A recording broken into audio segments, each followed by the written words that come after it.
Hola, ¿qué tal?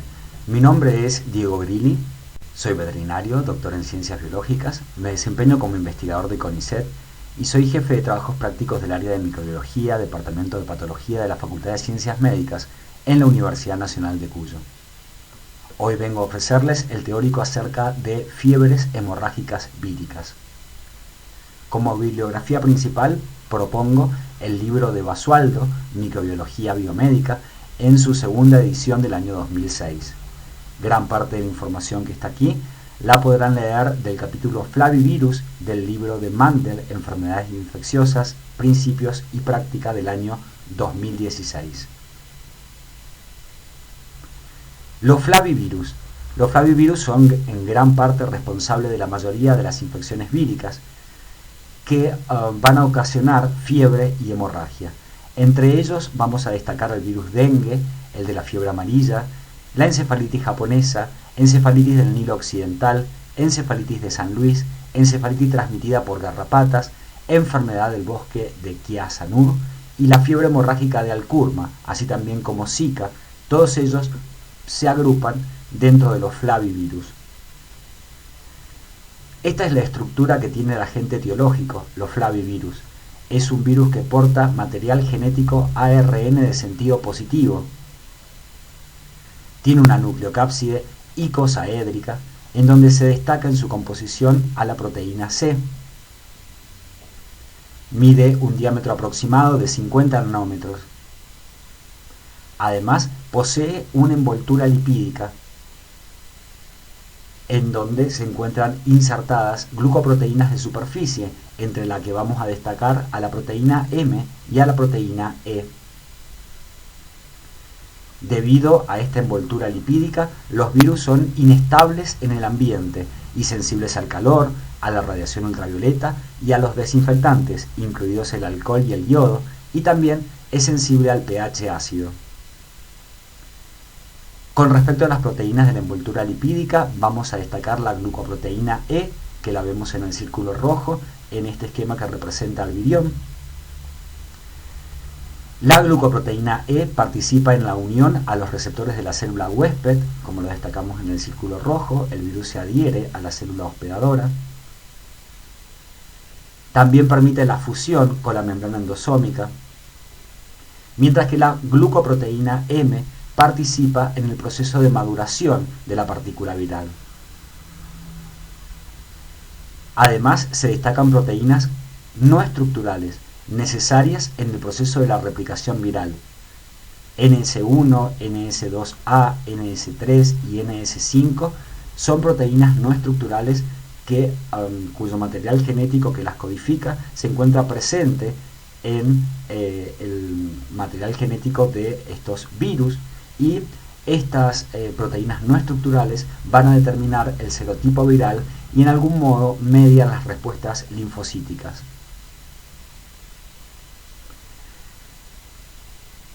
Como hospedadores encontramos huéspedes amplificadores en la naturaleza, como son muchos mamíferos, aves, artrópodos y reptiles.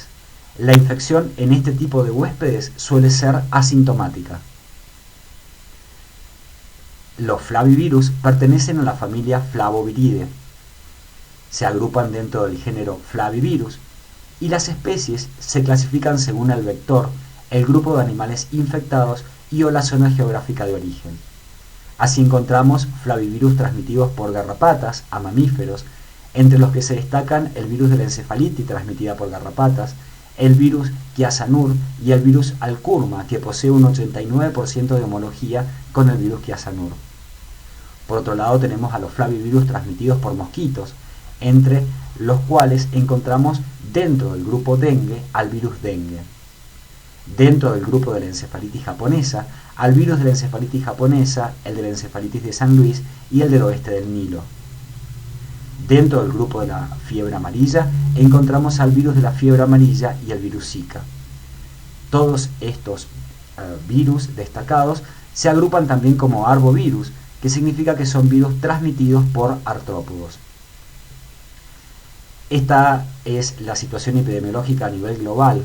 Estas son las zonas donde se presenta una transmisión endémica de la fiebre amarilla, del virus de la encefalitis japonesa, del virus del oeste del Nilo y del virus transmitido por garrapatas. Afortunadamente no hay reportes de transmisión enzootica, de transmisión interna en la Argentina de ninguna de estas enfermedades. Sin embargo, vamos a destacar al dengue. El dengue, virus del dengue, se localiza normalmente cerca de los trópicos, donde encontramos un clima cálido a templado y húmedo. Existen varias especies distintas de virus dengue, virus dengue 1, 2, 3 y 4. La distribución está asociada con la distribución del principal mosquito vector, que es Aedes aegypti, y en estas zonas geográficas que se destacan, el mosquito encuentra las condiciones propicias para cumplir con su ciclo, reproducirse y estar presente en el ambiente. Aunque al virus dengue también lo puede transmitir los vectores artrópodos Aedes albopictus y Aedes pollenicensis. En cuanto a los ciclos, vamos a ver que todos estos virus, además del virus dengue, tienen un ciclo urbano y un ciclo selvático o enzootico, que puede implicar también su transmisión a los seres humanos. Este mapa representa las áreas con transmisión autóctona sostenida de dengue, donde está presente el mosquito, pero además el virus. Si bien faltan datos en algunas regiones que pueden hacer que estas áreas de riesgo sean aún mayores. Vemos que en la Argentina no hay una transmisión autóctona sostenida de dengue. Acá encontramos en este gráfico la situación epidemiológica del virus dengue en la Argentina. Se representan los casos acumulados, confirmados y probables de dengue por semana epidemiológica. Notamos que hay un marcado incremento en la acumulación de casos en los meses húmedos y cálidos, que son cuando el mosquito se encuentra presente tanto en el ciclo selvático como en el ciclo urbano. En este mapa mostramos los casos confirmados y probables en localidades con brotes del dengue en la Argentina. Vemos que los últimos brotes detectados han ocurrido en localidades no endémicas. Vamos a conocer un poco acerca de la epidemiología y del ciclo. El virus del dengue es de transmisión vectorial, es decir, necesita de un mosquito. Se produce primero la infección del mosquito, y esto sucede cuando el mosquito hembra, y solo el mosquito hembra, se alimenta de una persona virémica. Posteriormente, el virus sufre una incubación extrínseca al infectar el tracto digestivo del mosquito y viaja a las glándulas salivales, llegando allí a unos 10 a 14 días después de la infección del mosquito. La infección humana sucede cuando este virus puede infectar a uno o varios humanos a través de su picadura. En el humano comienza un periodo de incubación intrínseca. El comienzo de los síntomas demora entre unos 4 a 10 días luego de la picadura. Aedes aegypti está adaptado para reproducirse alrededor de las viviendas humanas, donde se desarrolla el ciclo de vida del vector, que dura aproximadamente entre 10 a 14 días. En los contenedores de almacenamiento de aguas destapados se puede producir perfectamente el ciclo de vida completo del mosquito. Como la inmunidad protectora cruzada entre los 4 tipos de virus dengue es limitada, la transmisión epidémica se repite cuando se introducen en alguna región nuevos serotipos del virus. Vamos a aprender un poco acerca de la patogenia. Vamos a revisar cómo se van produciendo las diferentes etapas de la enfermedad, que en general se clasifican como etapa febril, crítica y de recuperación. Analizaremos en cada una de estas etapas en qué momento de la enfermedad se presenta, cómo es la temperatura corporal del paciente humano, cuáles son las potenciales manifestaciones clínicas, qué hallazgos de laboratorio podemos llegar a obtener, qué hallazgos serológicos o de virología, y acompañaremos esta explicación con gráficos que nos ayudarán a entender la patogenia. Todo comienza con la picadura de un mosquito infeccioso que, a través de su probóscide y conteniendo al virus en las glándulas salivales, inyecta directamente al virus en el espacio dérmico. Este virus infecta a las células del sistema inmune, lo cual garantiza su conducción, su tráfico hacia los vasos linfáticos y hacia los tejidos linfáticos también. Este periodo de la enfermedad se relaciona con la etapa febril, que sucede 1 o 2 días después de la picadura del insecto, en donde se produce fiebre como un incremento de la temperatura corporal y además manifestaciones clínicas. Existe una alta posibilidad que si en este momento este mismo mosquito, esta misma persona, es picada por otro mosquito, que ese virus ingrese a el interior del organismo y pueda agravar la enfermedad. Los principales signos clínicos asociados en estos primeros días de la enfermedad, en la etapa febril, son el dolor muscular, el dolor articular, la cefalea y la astenia, como producto de la liberación de citoquinas por las células inflamatorias involucradas en el ciclo de infección del virus. Además, puede haber exantema y prurito en el sitio de la picadura. Esto se debe probablemente a la activación de los mastocitos y a la liberación de mediadores químicos que median la presencia de prurito y exantema asociado al sitio de picadura. El virus del dengue se va a distribuir a lo largo del espacio intravascular. En un primer momento es reconocido por células B memoria que se encargan de identificar al virus. Estas células B memoria se diferencian a plasmocitos que se encargan de la producción de anticuerpos. Esos anticuerpos median la opsonización de la partícula viral y su reconocimiento por las células inflamatorias. Esto se asocia con una disminución de la temperatura corporal, con una disminución probablemente de las plaquetas y un aumento del hematocrito. Y sucede cuando el virus está abandonando ya el espacio intravascular. Los complejos antígeno-anticuerpos que se forman alrededor de la partícula viral van a predisponer a la aparición de la activación del complemento. La activación del complemento va a generar daños en el endotelio vascular. Además, esos anticuerpos pueden unirse a la membrana celular del endotelio, de las células que conforman el endotelio vascular, y pueden asimismo ocasionar daño en ese tipo de endotelios.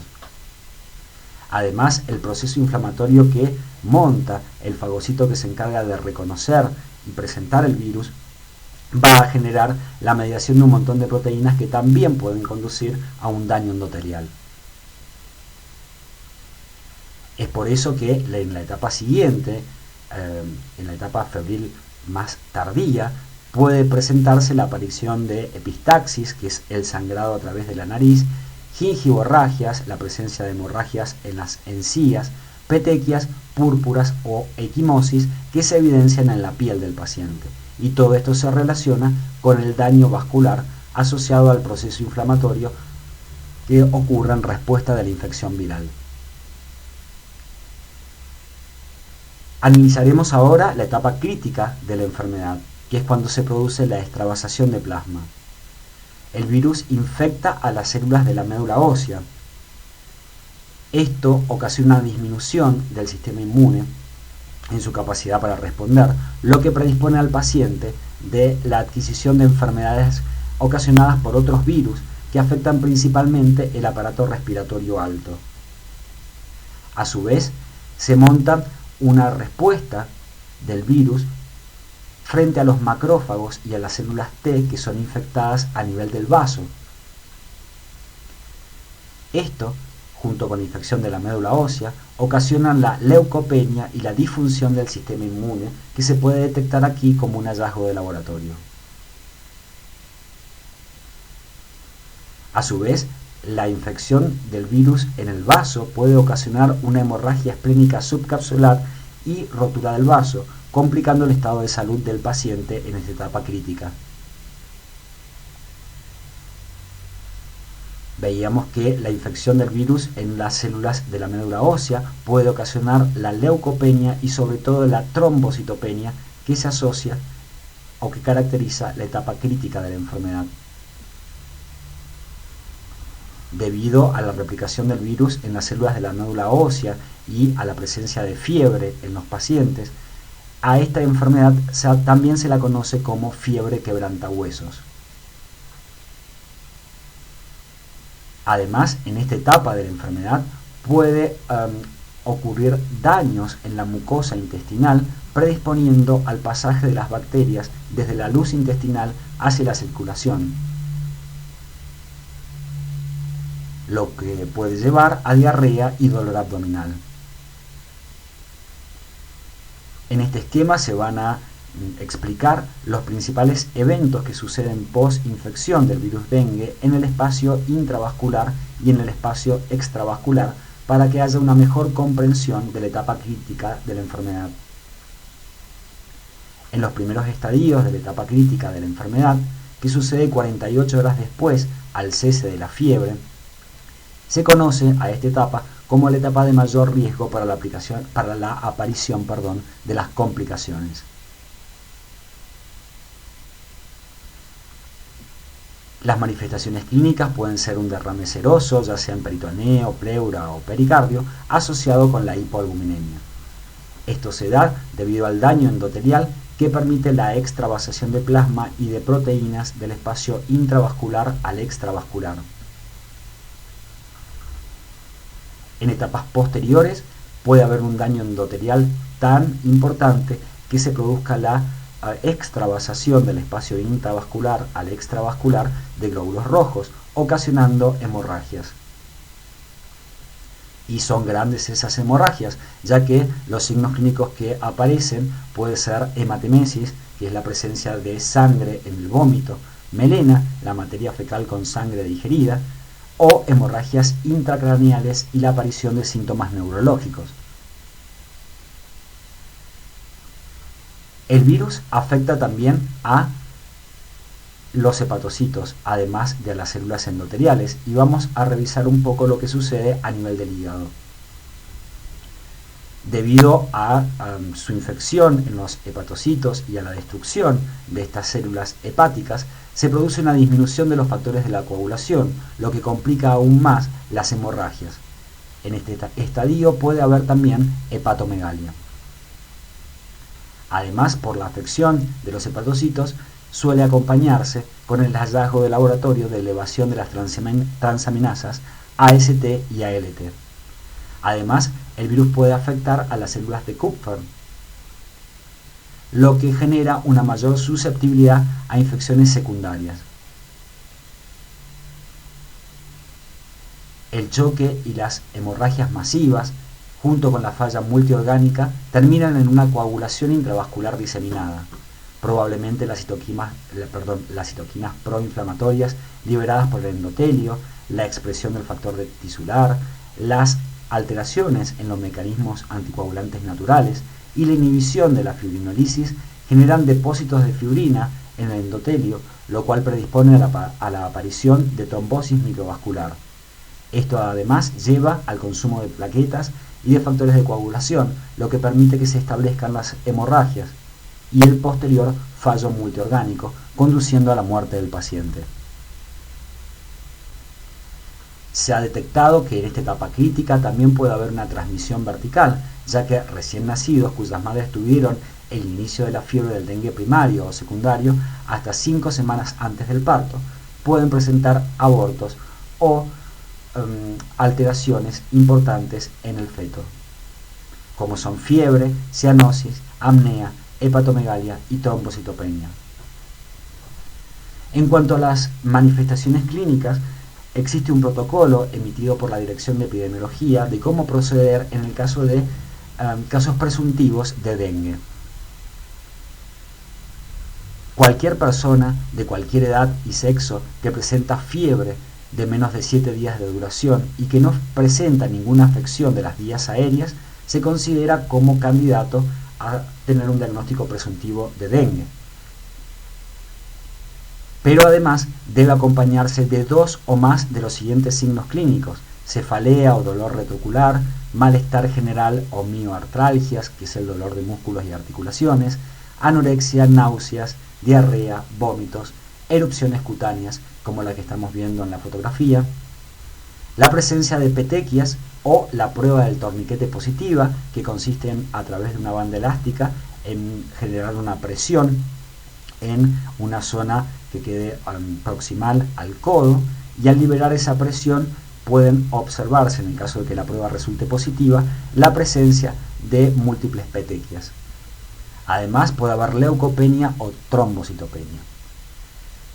Si el paciente cumple con estos criterios, es necesario solicitar la confirmación al laboratorio y notificar a la autoridad sanitaria. Esto se hace a través de un Sistema Nacional de Vigilancia de la Salud, en donde el médico puede ingresar y reportar un caso sospechoso de dengue. Paso siguiente, se buscan los signos de alarma, los signos de complicación de la infección, que pueden ser un dolor abdominal intenso y continuo, la presencia de vómitos persistentes, un derrame peritoneal seroso o pleural o pericárdico, detectado por clínica, por laboratorio o por imágenes, el sangrado de mucosas, somnolencia o irritabilidad, hepatomegalia y un incremento brusco en el hematocrito concomitante con una rápida disminución en el número de plaquetas, lo cual se asocia a la aparición de estas petequias o hemorragias pequeñas que se evidencian a través de la piel. Si el paciente no presenta ningún signo de alarma, se procede de una manera, y si presenta uno o más signos de alarma, se procede de otra manera.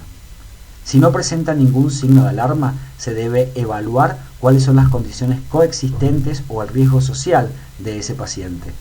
Es decir, si es una mujer y está embarazada, si es un niño o un adulto mayor, si es obeso, diabético, cardiópata o tiene otras condiciones clínicas, este tipo de pacientes pueden presentar mayor predisposición que otros a adquirir la etapa crítica de la enfermedad. A su vez, si vive solo, si tiene un difícil acceso al hospital o si vive en condiciones de pobreza extrema, es un paciente que hay que tenerlo controlado y monitoreado. Si presenta uno o más de los signos de alarma reportados anteriormente, se debe iniciar inmediatamente el tratamiento en el sitio de atención y durante el traslado. Si se evaluaron las condiciones coexistentes o el riesgo social y están ausentes, se procede de una manera; si están presentes, se procede de otra. Si presentó uno o más signos de alarma, puede que el paciente evolucione hacia el dengue grave, ¿sí?, donde va a mostrar shock hipovolémico por fuga de plasma, distrés respiratorio por la acumulación de líquidos, sangrado grave y un daño orgánico importante.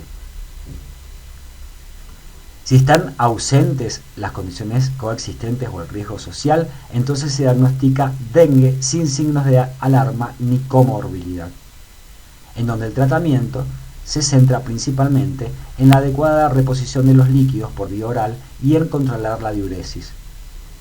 Pero si tiene estos factores de riesgo coexistentes, entonces se diagnostica dengue con comorbilidad, teniendo en cuenta que este paciente hay que monitorearlo por posibles complicaciones.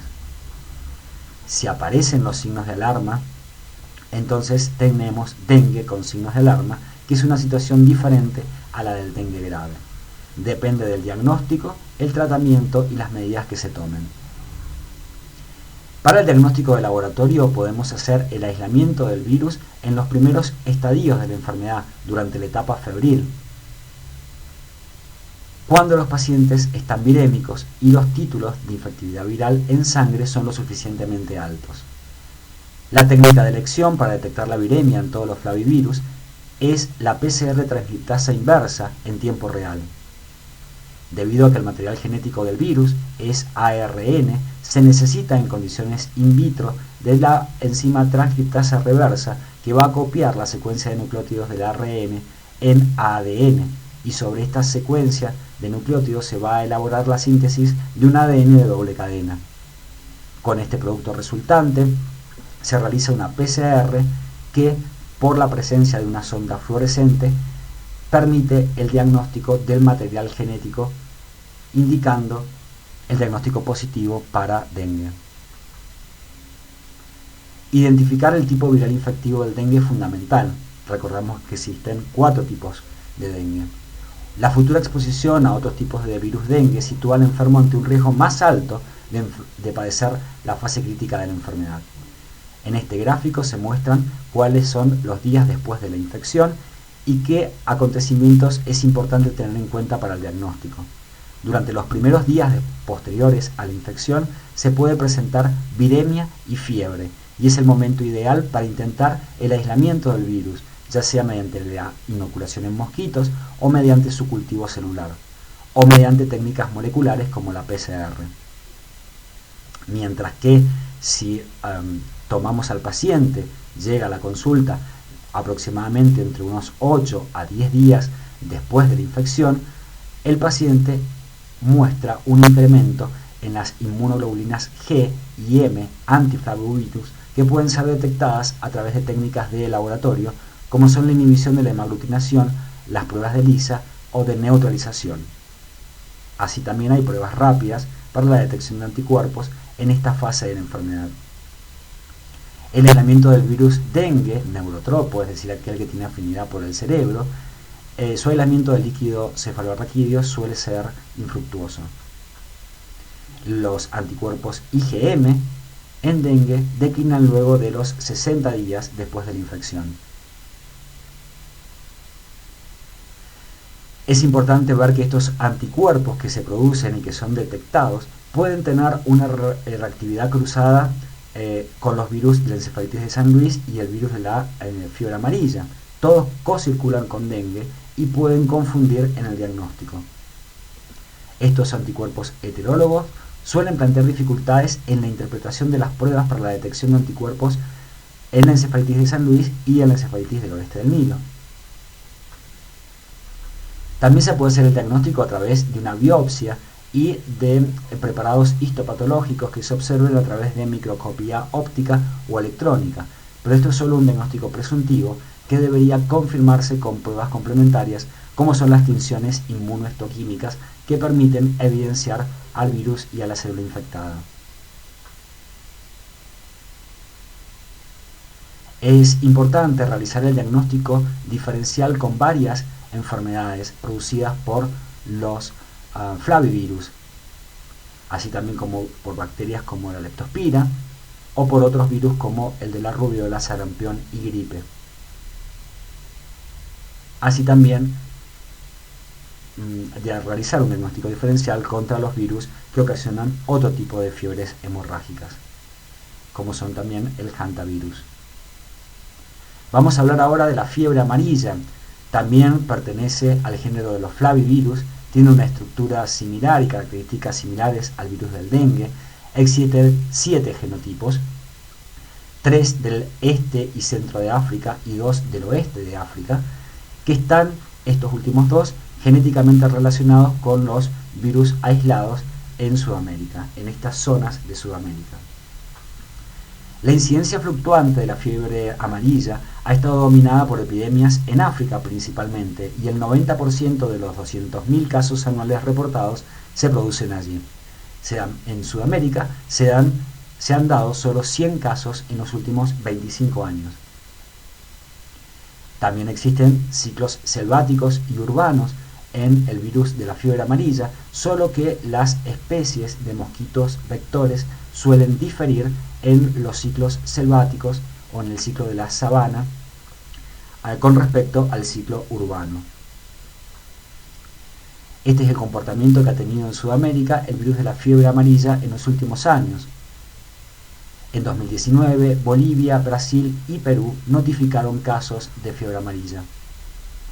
En la Argentina se observa acá los últimos reportes de fiebre amarilla importada. Todos ellos tenían antecedentes de viaje a Brasil y no tenían una vacunación. ¿Cómo es la patogenia? Los cambios anatomopatológicos son mucho más pronunciados en el hígado y en las riñones para la fiebre amarilla en comparación con el virus dengue. Se encuentran hemorragias extensas en las superficies mucosas, en la piel y dentro de varios órganos.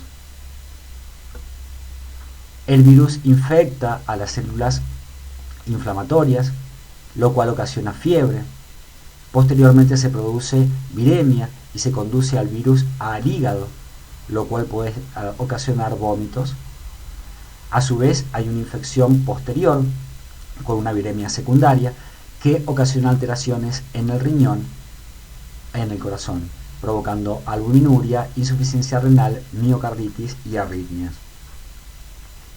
Además, puede también por sangre este virus ser conducido al cerebro y entonces aparecer signos neurológicos. El daño microvascular es importante, lo cual lleva a disfunción endotelial y plaquetaria, y por eso este virus también predispone a la presencia de petequias y hemorragias. Además, la síntesis reducida a nivel del hígado de los factores de la coagulación pueden agravar las hemorragias. Se puede presentar una gastritis erosiva, lo cual se acompaña de hematemesis. Finalmente, el daño microvascular puede generar una coagulación intravascular diseminada y la presencia de shock, anoxia y acidosis metabólica que pueden complicar bastante la salud del paciente y conducir a su muerte. La extensión de la necrosis lobular en el hígado es mucho más intensa y suele abarcar el 60% de este órgano. Acá se observan diferentes cortes histológicos teñidos con diferentes tinciones para poner en evidencia el daño hepático que provoca el virus de la fiebre amarilla. En cuanto a las manifestaciones clínicas, esta enfermedad, la fiebre amarilla, varía en gravedad, desde un cuadro tipo gripal indiferenciado y autolimitado hasta fiebre con hemorragias mortales en el 50% de los casos, pero también entre el 5 y el 50% de los casos las infecciones son asintomáticas. Tenemos tres periodos: el periodo de infección, que se caracteriza por la presencia de fiebre,